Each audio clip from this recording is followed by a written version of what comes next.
Mingala nya channel ba khamyaကျွန်တော်အခုတင်ဆက်ပေးမယ့်ဗီဒီယိုခေါင်းစဉ်လေးကတော့တိတ်တော်တဲ့မိမတိုင်းဟာတိတ်တော်တဲ့မိမတိုင်းဟာဆိုတဲ့ဗီဒီယိုလေးပဲဖြစ်ပါတယ်အစင်းနဲ့ပြည့်နားဆင်လို့ရပါပြီခင်ဗျာတိတ်တော်တဲ့မိမတိုင်းဟာအရှုံးကိုအပြုံးနဲ့သိမ့်ပါတယ်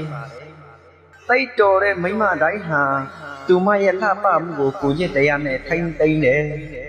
တိတ်တော်တဲ့မိမတိုင်းဟာနာကျင်မှုကိုတိတ်ဆိတ်ခြင်းနဲ့ထိမ့်သိမ့်တယ်တိတ်တော်တဲ့မိမတိုင်းဟာမနာလိုစိတ်နဲ့အချိန်မဖြုံးဘူး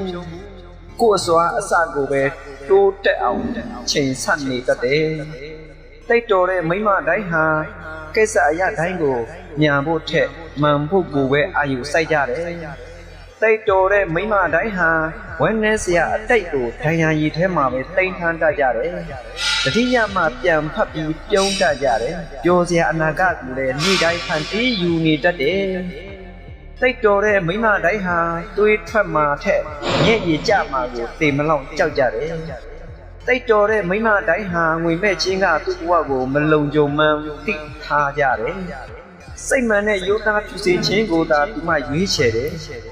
တိတ်တော်တဲ့မိမတိုင်းဟာမာနကိုသူမရဲ့လက်နဲ့တစ်ခုအဖြစ်အသုံးမပြုဘူးစာနာစိတ်ထားတယ်မာယာများဖို့ခဲ့ဒါယာများခဲ့တာကိုပဲသူမပို့အမှတ်ထားတယ်တိတ်တော်တဲ့မိမတိုင်းဟာဆိုတဲ့ဗီဒီယိုလေးကိုဒီနေရာမှာပဲအဆုံးသတ်လိုက်ပါတယ်မူရေးကိုလည်းလေးစားပါတယ်ရှင်လန်းချမ်းမြေ့ကြပါစေ